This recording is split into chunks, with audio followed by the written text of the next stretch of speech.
Friends good morning. మంది మహాసేన అనే association, ఇదిగో మా నెంబర్ 9502001326.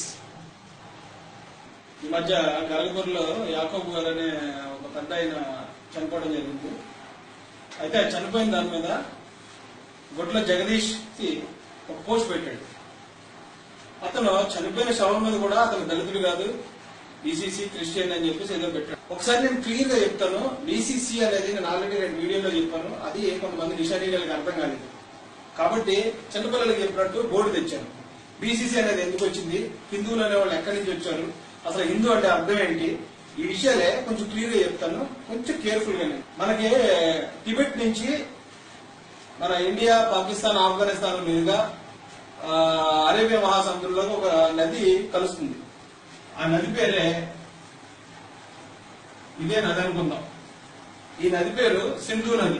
ఈ నదీ ప్రాంతంలో యువతల వాళ్ళు వీళ్ళందరూ కూడా అప్పట్లో సింధువులు అన్నాం. సింధువులు అని వచ్చింది అంటే ఈ నది వల్ల ఈ ప్రాంతంలో ఉన్న వాళ్ళకి వచ్చింది.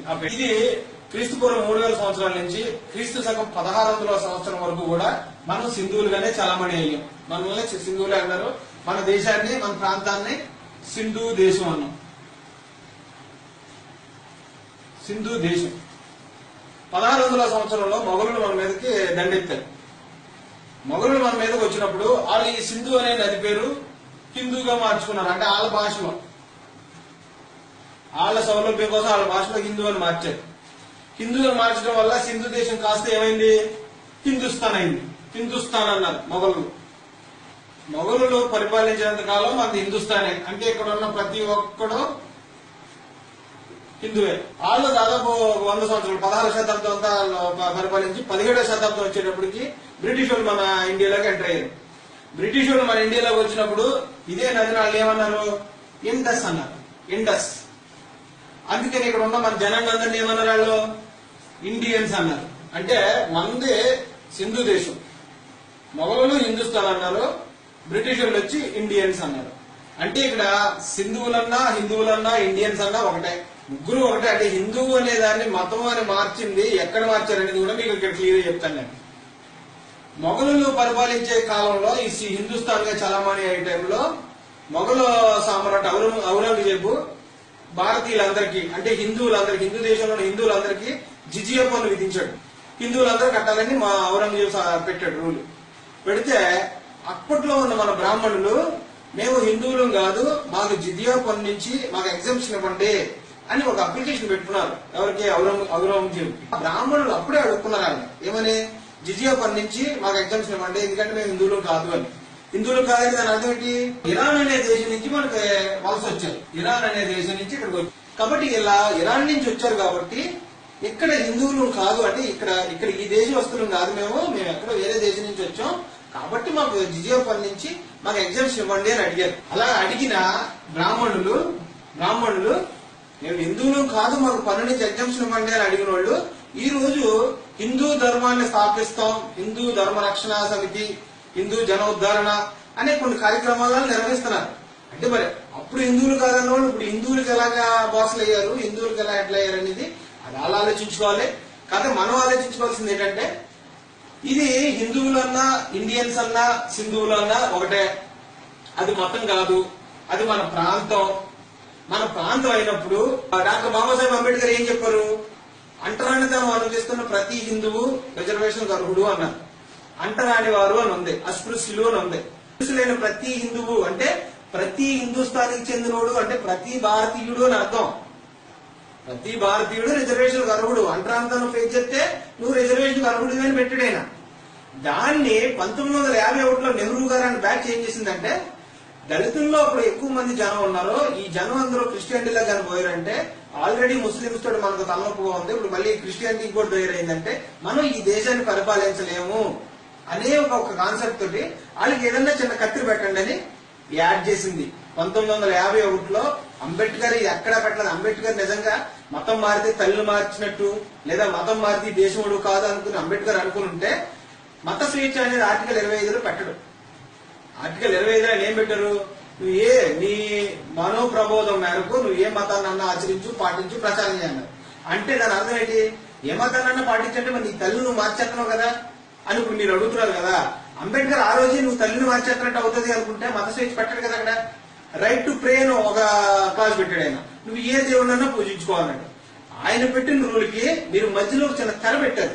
ఎప్పుడు 1951లో దళితుల నుంచి మాత్రమే క్రిస్టియానిటీలోకి పోతే మీరు బీసీసీలు అవుతారు అని ఒక కొత్త కులాన్ని సృష్టించింది కేవలం నెహ్రూ అండ్ గ్యాంగే అప్పుడు క్రియేట్ చేశారు. అది హిందువులు అంటే 1600వ సంవత్సరం అంటే హిందుస్థాన్ అని బాబర్ ప్రకటించక ముందు, బాబర్ పిలక ముందు, మొఘలులు మనల్ని హిందువులు అని అనక ముందు హిందూ మతం అనే మాట అప్పుడు కాదు ఇప్పుడు కాదు ఎప్పుడైనా సరే మీరు వేదాలు, ఉపనిషత్తులు లేదా భారతం, రామాయణం, భగవద్గీత ఎందుకంటే చూసి చెప్పండి. హిందూ అంటే మతం అని ఎక్కడ ఉంది? హిందూ అంటే మతం కాదు. హిందూ అంటే అది మన ప్రాంతం, మన దేశం. హిందువులు అంటే మన దేశంలో ఉన్న ప్రతి కులం వాళ్ళు, ప్రతి మతం వాళ్ళు హిందువులే, అంటే భారతీయులే. హిందువులు అంటే అది పర్షియన్ భాష, భారతీయులు అంటే మన తెలుగు భాష, హిందీ భాష అనుకోండి. అప్పుడు మన భారతదేశంలో ఏ మతం నుండి? సనాతన ధర్మం ఉండేది, వైదిక మతం, ఇంకా కొన్ని మతాలు ఉన్నాయి మన వాళ్ళు ఆచరించే మతాలు. భారతీయులైన హిందువులు అంటే సనాతనవాదులు, క్రైస్తవులు, ముస్లింలు అందరూ పాటించే ధర్మశాస్త్రం ఏంటి? ఇప్పుడు మనకి రాజ్యాంగం. ఇప్పుడు రాజ్యాంగం ప్రకారం మనం బతుకుతున్నాం కాబట్టి హిందూ ధర్మం అంటే ఏంటి? రాజ్యాంగంలో ఉన్న ధర్మం అని అంతే తప్పించి నీ గ్రంథాల్లోనో లేదా మనువు గారు ఆయన రాసిన వర్ణ వ్యవస్థ గురించో అది కాదు. ఇప్పుడు హిందూ ధర్మం అంటే, హిందూ ధర్మం అంటే భారత రాజ్యాంగం చెప్పిన ధర్మము అని అర్థం. కాబట్టి ఇప్పుడు మీరు క్లియర్ గా అర్థం చేసుకోవాల్సింది ఏంటి? బాబు నిషాలి బ్యాచ్ మీకోసం చెప్తున్నాను. క్రిస్టియన్స్, ముస్లిమ్స్ అందరూ ఇండియన్సే కదా. నువ్వెందుకు హిందూ అంటే ప్రత్యేకంగా మేము వేరే అని చెప్పేసి క్రిస్టియన్స్, ముస్లిమ్స్ అటాక్ చేస్తున్నాం? నీకు ఏ పవర్ ఉంది? నీకు భాషల మీద పట్టలేదు. ఏ భాషలో ఎవరిని ఏమని పిలుస్తారో నీకు తెలియదు. వీళ్ళ పర్షియన్ భాషలో హిందూ అంటే ఆ హిందూ అన్న మాట తెచ్చుకుని నువ్వు మొత్తం చేసుకున్నావు. అది మాది కాదు కదా తప్పు అని నీకున్న లేక్ ఆఫ్ నాలెడ్జ్. అది నీకు బుర్ర తక్కువ ఉంది. తక్కువ ఉన్నప్పుడు తెలిసిన ఎవరన్నా అడగాలి. అలా కాకుండా నేను ఎవరైతే ప్రాంతం అని చెప్పారో హిందుస్థాన్ అంటే మాది, మేము హిందువులు ఉన్నాం కాబట్టి మాకు హిందుస్థాన్ అని పేరు వచ్చింది.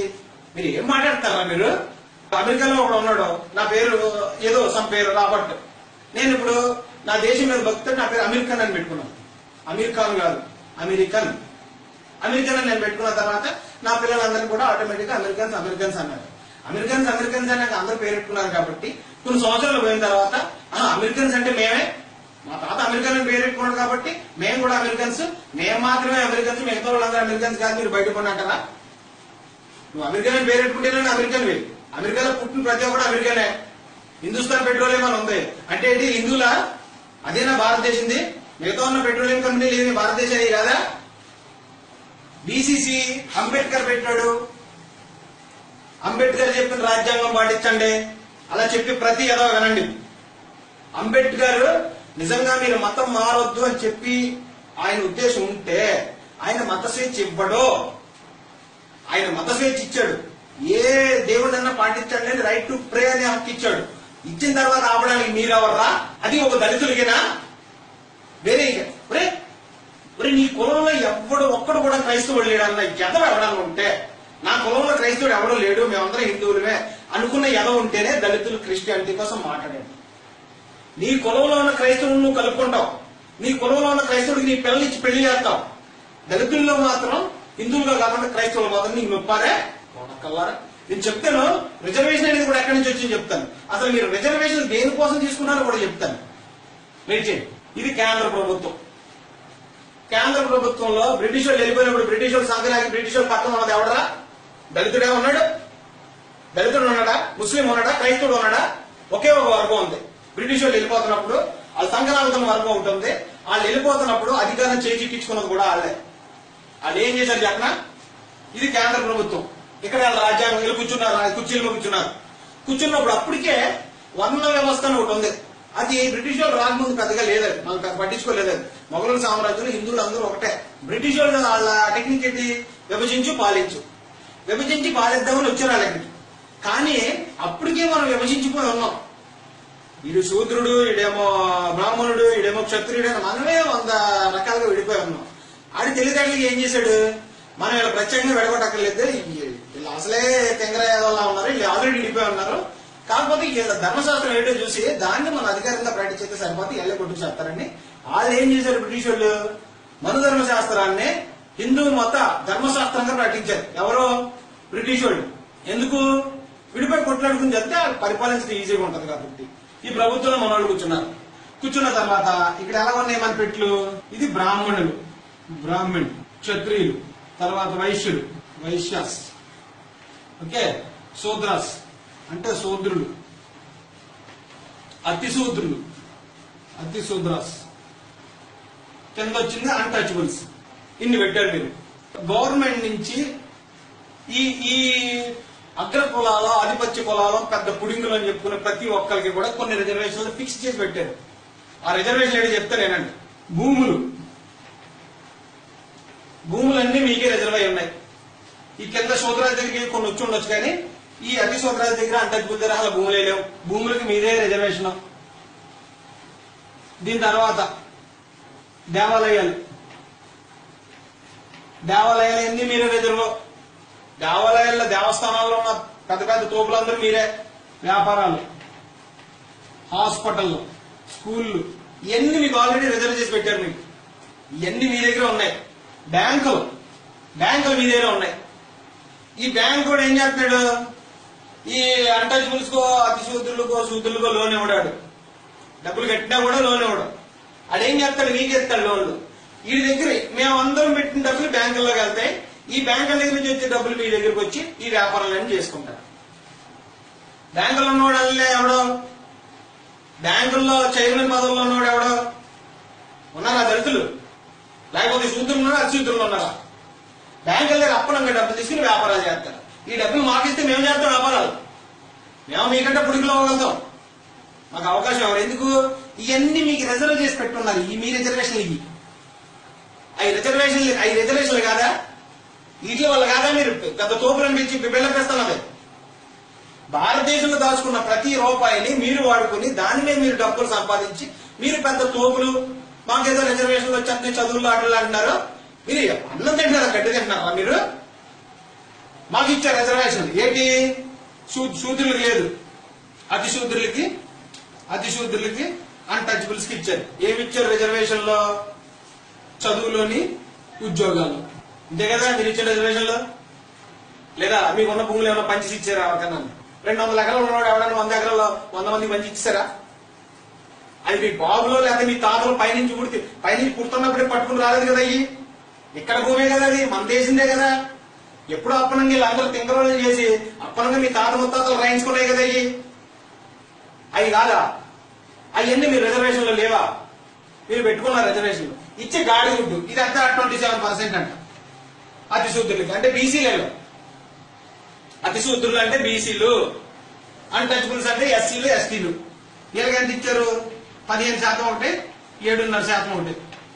అంటే ఇది 49.5%. మళ్ళీ మీకే 50% రిజర్వేషన్ పెట్టుకున్నారు మీ దగ్గర. ఈ 50% ఉద్యోగాలు మొత్తం కంప్లీట్ గా మీకే కదా వస్తున్నాయి. ఓపెన్లో ఎవడన్నా కొడుతున్నాడు ఉద్యోగం? ఓపెన్లో మా వాళ్ళు ఎవరికి రావట్లేదు అది ఉద్యోగాలు. బీసీలకు వస్తాయా, ఎస్సీలకు వస్తాయా, ఎస్టీలకు వస్తాయా? ఓపెన్లో కొట్టి జాబులన్నీ మీ వాళ్ళే. శూద్రులు అటు ఇటు కాకుండా చేస్తారు మీరు. శూద్రులు బరువు నిలబెట్టిన వాళ్ళు ఎవరన్నా ఉన్నారు అంటే కనుక కమ్మ.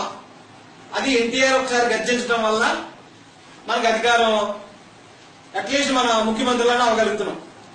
మన ఆంధ్రప్రదేశ్ లో కమ్మలు సాధించారు కాబట్టే వీళ్ళ దగ్గర నోరు మూసుకుని ఊరుకున్నారు.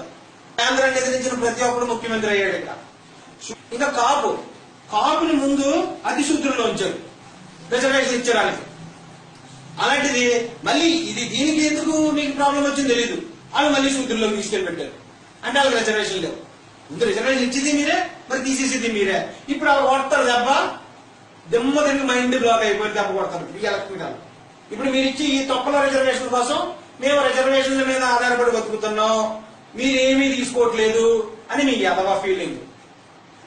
పంచండి భూములు అందరికీ, దేశంలో ఉన్న ప్రతి ఒక్కరికి భూమి మీద హక్కు ఉంది. పంచండి. మీరు సంపాదించుకుని నువ్వు నీ బాబు కష్టపడి సంపాదించుకుని నీ దగ్గర పెట్టుకో.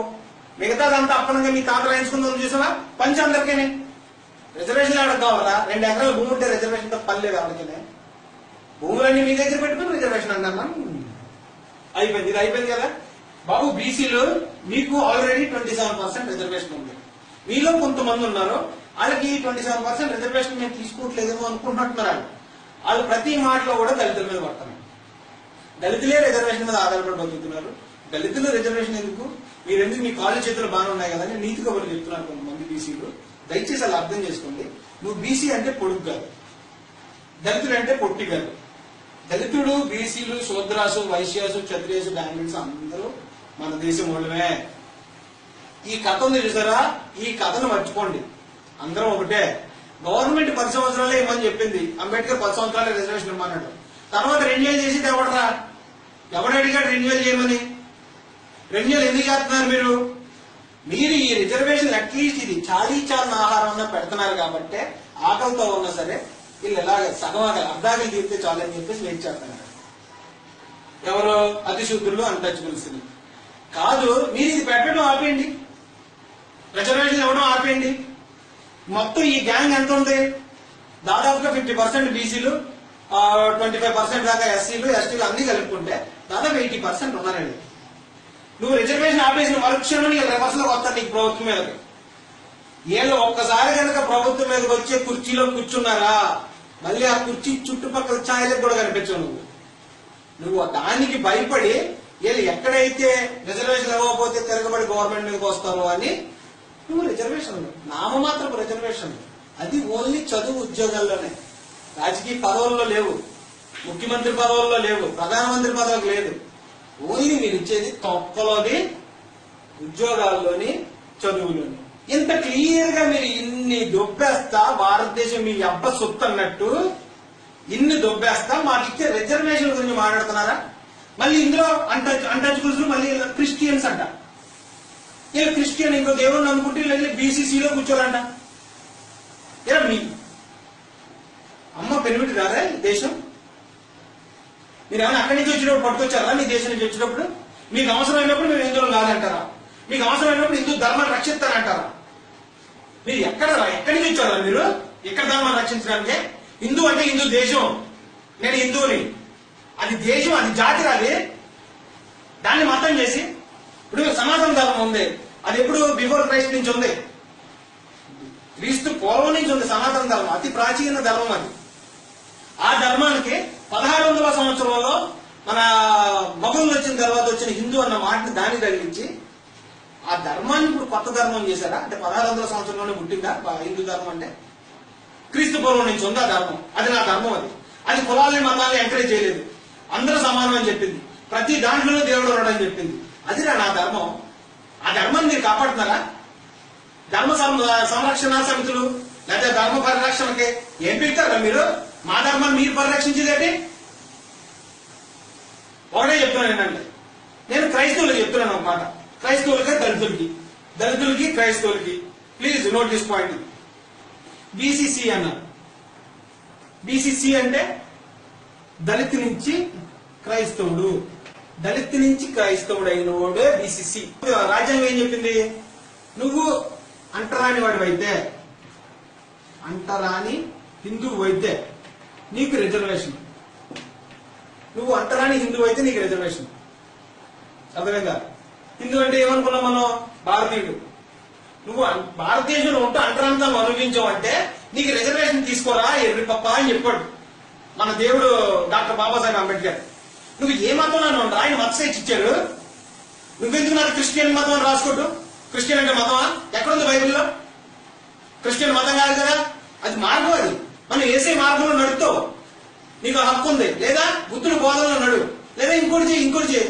నువ్వెందుకు క్రైస్తవ మతం అని రాయడం? దాన్ని హిందూ అన్నదాన్ని మతం అనే కాలంలో రాయొద్దు. ఇది మతం అని ఏ ఎదవా ప్రూవ్ చేయలేడు. ఇది మతం అని క్రియేట్ చేసినాడు. This is nationality. హిందూ అంటే జాతీయత.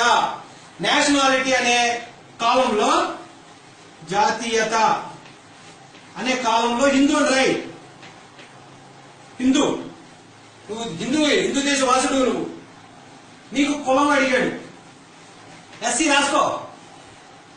మతం అడిగాడు, మతం అడగటానికి ఏ ఎదవకి హక్కు లేదు భారతదేశంలో. This is secular country. నువ్వు యూఎన్ఓ చెప్పినప్పుడు నా దేశానికి అధికార మతం లేదని చెప్తున్నావు. అది హిందూ అంటే అర్థం ఏంటని అడిగితే హోమ్ డిపార్ట్మెంట్ అంటే హిందూ అనే మాట, ఆ మాటకు అర్థం లేదు, మాకు అర్థం తెలియదు అంటున్నారు. అన్నప్పుడు నువ్వు ఎలా హిందూ మతం అని అడుగుతున్నావు? ఏ ఎంఆర్ఓ అడిగితే ఆ ఎంఆర్ఓ మీద అట్రాసిటీ కేసు పెడదాం. నువ్వు దళితుడివి, నువ్వు హిందూ అంటే దేశవాసుడివి. నేను ఎవడన్నా మతం అడిగాడా? మతం అడిగితే మీద అట్రాసిటీ కేసు పెట్టు. మతం అంటే నన్ను రాయి. ఎందుకంటే క్రిస్టియన్ మతం కాదు. అది నీకు తెలుసు, పాస్టర్లకి తెలుసు, అందరికీ తెలుసు. కానీ దాని మతం ఎందుకు రాస్తున్నారు మీరు? అది ఒక్కటి ఇంప్లిమెంట్ చేయండి. ఇదే దాన్ని మీరు క్యాస్ట్ సర్టిఫికేట్ అప్లై చేయండి. పెద్దగా ఉద్యమం చేద్దాం. సెక్యులర్ కంట్రీ అని చెప్పారు, ఇది లౌకిక రాజ్యం అన్నారు. లౌకిక రాజ్యంలో మతం ఎందుకు అడుగుతున్నారు? ఎవడ మతం ఏంటంటే మీకేంటి అంటే మతాల వారీగా లెక్క తీసుకుని ఇక్కడ ఉన్న ఎక్కువ మంది ఏ జనం ఏ దేవుడు అయితే పూజిస్తున్నారో దానికి ఒక మతం అని పేరు తీసుకుని ఆ ఓట్లు వేసుకుని పట్ల ఎక్కేటారు కదా మీరు కుర్చీలు ఎక్కేతారా? అంటే ఇక్కడ పుట్టిన వేరే వాడు వేరే దేవుని పూజించుకుంటే ఇంకా ఎదవ అంటే ఆడు వేరే దేశం వాడు. కొంచెం కాకపోతే కొంచెం అన్న బుద్ధి ఉండాలి. ఇప్పుడు మన పెద్ద పెద్ద పండితులు ఉన్నారు, మనకి పీఠాధిపతులు ఉన్నారు, వాళ్ళకి తెలియదా ఈ విషయం? హిందూ అంటే మతం కాదని తెలియదా? హిందూ అంటే ధర్మం అంటారా? ధర్మం ఏ ధర్మం అది? మన దేశ ధర్మం. మన దేశ ధర్మం ఏంటి? రాజ్యాంగం. హిందూ ధర్మం మీన్స్ రాజ్యాంగం. ఇప్పుడు దాన్ని బట్టి హిందూ ధర్మాన్ని స్థాపకుడు ఎవరు? హిందూ ధర్మాన్ని స్థాపించినోడు రచించినోడు ఎవడు? Babasaheb the great. ఇప్పుడు హిందూ ధర్మం, హిందూ దేశం మంది, హిందూ ధర్మం రాజ్యాంగం. రాజ్యాంగాన్ని రాసింది బాబాసాహెబ్ కాబట్టి హిందూ ధర్మానికి స్థాపకుడు బాబాసాహెబ్ అంబేద్కర్ అంటాను నేను. నీకు నచ్చితే ఉపయోగించుకో, నచ్చలేదు కదా ఊరుకో. కానీ హిందూ నువ్వు చెప్పిన మతంలో లేనండి సనాతనం, క్రైస్తవం, ఇస్లాం, బుద్ధిజం, జైనిజం, సిక్కిజం, ఈ మెయిన్ మన దాంట్లో ఉన్న మతాలు. నువ్వెందుకు సనాతనానికి హిందూ అనే దేశం పేరు పెట్టడం? హిందూ అనే దేశం ఒక మతానికి పెట్టడం, మిగతా వాళ్ళందరూ ఈ దేశవాసులు కాకుండా పోతున్నారు కదా. అంటే అక్కడ జాతీయత పోతుంది కదా. ఎప్పుడైతే జాతీయత పోయిందో మన పైన దొక్కేస్తున్నారని చెప్పేసి ముస్లింస్ కి వేరే దేశం నుంచి సపోర్ట్ వచ్చేసింది. అది టెర్రరిజం రూపంలో. ముస్లింస్ నువ్వు కొడుతున్నావు, లేకపోతే నువ్వు ఇంకోటి ఏదో ఇబ్బంది పెడుతున్నావు, వేరే దేశంలో ముస్లింస్ కోపం వచ్చింది, ఆ టెర్రరిస్టులు అంటున్నారు. మన వాళ్ళని చంపుతున్నారు, ముస్లింస్ ని చంపుతున్నారు. నువ్వు మళ్ళీ క్రైస్తవులు కూడా పెట్టే వాళ్ళు క్రైస్తవులు ఏం చేయాలి? క్రైస్తవులు కూడా మళ్ళీ వేరే ఇజ్రాయెల్ దగ్గర అమెరికా దగ్గర పోయి మమ్మల్ని అక్కడ చంపుతున్నారు, మీరు వచ్చి మాకు సపోర్ట్ చేయండి అని అడుకోవాలి. నా దేశంలో నన్ను ఉంటే, నా దేశంలో ఉన్నవాడు నన్ను నువ్వు హింసించి నన్ను మళ్ళీ వేరే దేశంలో ఉన్నట్టు పెట్టడం నువ్వు. చెప్తున్నాను రే, హిందూ ధర్మం, హిందూ మతం అని చెప్పేసి హిందువులు అంటే ఈ దేశం వాళ్ళ మీదే వేరే కులాల్లోనూ మతాల్లోనూ వాళ్ళ మీద దాడి చేస్తున్నారు. అది అన్ని చోట్ల సాగదు. చెప్తున్నాను, ఒక్కసారి రెవల్యూషన్ వచ్చి అది నీ మీద తిరిగి మళ్ళీ దాడి కింద తయారైందా దేశం అల్లకల్లోలం అయిపోతుంది. ఒకటి మీరు అదొక్కటే ఆలోచించుకోండి. మీరు దాడి చేస్తున్నారు, చేయండి, పడినంతకాలమే ఉంటది. అది తిరగబడి పడటం మొదలైందంటే బట్టలు ఊడిపోతే చెప్తున్నాను ఒక్కొక్కడికని. హిందూ ధర్మం నీ అబ్బ సొత్తు కాదు. హిందూ ధర్మం అంటే భారతదేశ ధర్మం, మా అందరిదేనే. నేను క్రైస్తవునన్నా, ముస్లింనన్నా, లేకపోతే ఇంకొకటి అన్నా, సనాతనవాదినన్నా, హిందూ ధర్మం నాది, నా దేశ ధర్మం నాది. నువ్వే నా ధర్మం కాపాడటానికే మళ్ళీ నా వీధుల్లోకి వచ్చేసి ఇలా నా పక్కన ఉన్నారు అందరూనే సనాతన ధర్మాన్ని. ఆయన శివాలయానికి వెళ్తాడు, విష్ణువాలయానికి వెళ్తాడు, కానీ నన్ను ఎప్పుడు మాట్లాడే మన ఏరే నువ్వు సనాతన ధర్మంలో ఉంటే నువ్వు క్రైస్తవులో పోయి నువ్వు వేరే దేశం కూడా నన్ను ఎందుకు తిట్టట్లేదు? సాధారణ ప్రజల్లో లేదని కొంతమంది సృష్టిస్తున్నారు. శివశక్తి అనండి, లేదా హిందూ జనశక్తి అనండి, లేదా ఇంకో శక్తి అనండి. కానీ అది దేశానికి మంచి చేసేది అయ్యి ఉండాలి తప్పించి మన దేశంలో మన మీద మేము దాడి చేస్తాం, మేము చేస్తాం, మీరు ఇంకా పడండి అంటే చెప్తున్నాను. అరే ఈసారి మనకి ఎక్కడో చోట రివర్సల్ అటాక్ జరిగిందని వస్తుంది. ఒక్కసారి అంటే లోపల బాగా ఉడికిపోయి ఉన్నారు, లోపల అగ్నిపర్వతాలు రగులుతున్నాయి. ఇది ఒక్కసారి మాత్రం పగిలిందా ఒక్కొక్కరికి పంచులు ఊడిపోతాయి. మీరు సృష్టిస్తున్నారు ఏది ఆఫ్టర్ ఆల్ పైన కుర్చీలో కూర్చోడానికి, కానీ కింద ప్రజలు సఫర్ అవుతున్నారు. ఈ ఏదైతే వర్ణ వ్యవస్థ అన్నావో ఆ జాడ్యానికి దేశం పేరు పెట్టడం వల్ల, హిందూ అని పెట్టడం వల్ల ఆ కుల జాడ్యం డెవలప్ అయిపోతుంది. ఇప్పుడు నన్ను మైనార్టీ అన్నారు, ముస్లింలు మైనార్టీ అన్నారు, ఇందులో పనులు ఏమన్నా తగ్గించారు? మాకు ఏమన్నా తగ్గించేస్తున్నారు ఆ పనులు? నా దేశంలో నేను మైనార్టీ ఏంటి? ఇది నా దేశం అన్నప్పుడు అమెరికాలో ఉన్న మొత్తం అందరూ అమెరికన్స్, జపనీస్ అందరూ జపనీస్, చైనాలో ఉన్న వాళ్ళు చైనీస్, అందరికీ ఒకటే రూలు, ఒకటే రాజ్యాంగం, ఒకటే చట్టం. ఇక్కడ మాత్రం మేము మైనారిటీ, మేము వేరే దేశం నుంచి వచ్చామా? లేక వేరే దేశంలో పుట్టాలనుకున్నారా మీరు? ఎస్టీ ఏ కులంలో ఉన్నా సరే, ఏ మతంలో ఉన్నా ఎస్టీ అంటారు. ఎందుకు? దే ఆర్ బోర్న్ హిందూస్ అంట. ఎవడో నా నెహ్రూ చెప్తున్నాడు, దే ఆర్ బోర్న్ హిందూస్ అంటే సింధు దేశవాసులకే పుట్టాడని. వాళ్ళు బోర్న్ హిందూస్ అయితే దళితులు బోర్న్ హిందూస్ కాదా? అంటే హిందువులకు ఈ దేశం వాళ్ళు పుట్టలేదా? బ్రిటిష్ వాళ్ళు పుట్టారా? ఒక ఎస్టీలకనే ఉంది. బీసీలు ఏ మతంలో పోయినా బీసీలే కదా, ఓసీలు ఏ మతంలో పోయినా ఓసీలే కదా. వాళ్ళందరినీ తీసుకుని మీరేం బీసీసీలో పెట్టలేదు కదా. అప్పుడు దళితులకు మాత్రమే బీసీసీ ఏంటి? మాట్లాడే దళిత ఎదవలు ఉన్నారు కొంతమంది. మీరు ఎందుకు బీసీసీలో పోవాలని చెప్పి ఈడు అడుగుతాడు మమ్మల్ని. నీకు సంబంధం ఉందిరా? నీకు రాజ్యాంగం ఏం తెలుసు? అంబేద్కర్ చెప్పాడా? అంబేద్కర్ చెప్తే మత స్వేచ్ఛ ఎందుకు ఇస్తాడా? మళ్ళీ అంబేద్కర్ వాడుకుంటున్నారు మీరు. తప్పు చెప్తున్నాను. మీరు చేసే అన్ని పనులు తప్పు. మీరు రిజర్వేషన్ ఎన్ని భూముల్లోని, వ్యాపారాల్లోని, చదువుల్లోని అన్నింటిలోని మీరు రిజర్వేషన్ మీరు తిప్పి ఏదో ఓన్లీ చదువులో 15%, ఉద్యోగాల్లో 15% ఇచ్చినందుకు రిజర్వేషన్ మీద ఆధారపడి బతికేవాళ్ళని మేమే. మీరందరూ తోపులని ఫీల్ అవుతున్నారు కదా, ఆ ఫీలింగ్ తగ్గించండి. శూద్రులు అంటే కమ్మ, కాపు, రెడ్డి, చౌదరి, ఎస్సీలు, బీసీలు అందరూ శూద్రులే. ఎప్పటికైనా రాజ్య పరిపాలన శూద్రులకే వస్తుంది. నువ్వు 2% ఉన్నవాడు ఎక్కువ కాలం కుర్చీలో కూర్చోలేవు. నువ్వు ఎన్నన్నా చెయ్యి, ఎన్ని మత విద్వేషాలైనా పెట్టు, నిన్ను ఎక్కువ కాలం అందులో ఉంచను. ప్రతి దానికి మనిషి పుట్టిన తర్వాత మతం పుట్టింది, అంతేగాని మతం పుట్టిన తర్వాత మనిషి పుట్టలేదు. మనిషికి అంటే ఆ జాతికి ఉన్న పేరునే హిందూ జాతి అన్నారు తప్పించి హిందూ మతానికి ఉన్న పేరు పడితే దేశానికి పట్టలేదు. అది ఒకటి గుర్తు చేసుకోండి. దేశానికి ఉన్న పేరుని మన జనానికి పెట్టారు. హిందుస్థాన్ అని మొఘలు అన్నారు, ఇండియన్స్ అని ఇంగ్లీష్ వాళ్ళు అన్నారు. మనం మామూలుగా మన భాషలో సింధు దేశం అనుకున్నాం. ఈ మూడు ఒకటే. దయచేసి ఈ పాయింట్ అర్థం చేసుకోండి. మీకు ఇంకా డీటెయిల్ కావాలంటే ఇంకా ఇస్తా. కేవలం మీకోసం ఇలా చెప్తేనే చిన్నపిల్ల ఎల్కేజీ పిల్లలు చెప్పే పోటీది. ఇలా చెప్తేనన్నా మీ నిషాని బుర్రలకు ఎక్కుతుందని చెప్పాను. ఇప్పుడు కూడా అంబేద్కరే పెట్టాడు ఆ రూల్, మీరు బీసీసీలోకి వెళ్ళండి. రిజర్వేషన్ కోసం నేను మాట్లాడలేదు. క్రిస్టియన్ నేను బీసీసీ అని ధైర్యంగా వెళ్ళిపోతున్నాడు. వెళ్ళిపోయినాడు 1% రిజర్వేషన్ అంటే ఎందుకు ఉపయోగపడుతుంది? ఆ రిజర్వేషన్ కోసం కదా దానిలోకి వెళ్తాంట. ఏమో నిజంగా అంబేద్కర్ చెప్పాడేమో, లేదా యేసుప్రభు విషయంలో నేను అబద్ధం చెప్తున్నానేమో అనుకుని వెళ్ళారు. వెళ్ళండి. ఒకటే చెప్తున్నాను, బీసీసీ అంటే హిందువుగా ఉన్న అంటరాని వాడికి రిజర్వేషన్లు ఇవ్వబడును. బీసీసీ అనేది మనం పట్టించుకోవాల్సింది కాదు. నువ్వు హిందువి జాతికి, నేషనాలిటీలో హిందూ అని రాయి, కులంలో ఎస్సీ అని రాయి. మతం నువ్వు చెప్పాల్సిన పని లేదు. ఆల్రెడీ ముంబై హైకోర్టు ఇచ్చింది. మతం చెప్పకపోయినా చెప్పాల్సిన అవసరం లేదని ముంబై హైకోర్టు జడ్జిమెంట్ ఉంది. సుప్రీంకోర్టు జడ్జిమెంట్ నా దగ్గర ఉంది. హిందూ అంటే మతం కాదు, సెక్యులర్ వర్డ్. సెక్యులర్ వర్డ్ అంటే అన్ని మతాలకి చెందిన వర్డ్ అని హోమ్ డిపార్ట్మెంట్ వాళ్ళు ఇచ్చింది ఉంది. కేంద్ర హోమ్ డిపార్ట్మెంట్ వాళ్ళు హిందూ కంటే ఆ మతానికి ఆ మాటకి అర్థం మాకు తెలియదని. వీళ్ళు ఐక్యరాజ్య సమితిలో చెప్పిన ప్రూఫ్ నా దగ్గర ఉంది. ఐక్యరాజ్య సమితిలో మాకు అధికారిక మతం ఏమి లేదు, అన్ని మాకు సమానమే అని. అంటే బయట మీరు ఒక మాట చెప్పి లోపల ఒక మాట చెప్తున్నారా?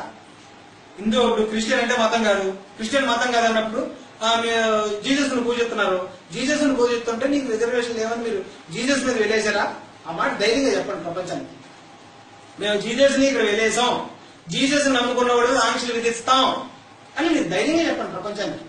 అప్పుడు నిజంగానే జీసస్ నమ్ముకున్న ప్రతి ఒక్కరు కూడా నేను పైన కూడా అదే చెప్తున్నారు కాబట్టి మేము పాటిస్తామని చెప్తారు. మీరు పైన మాట కింద మాట రెండు మాటల నాయకులు, రాజకీయ నాయకులు దళితులో చెప్తున్నాను నేను.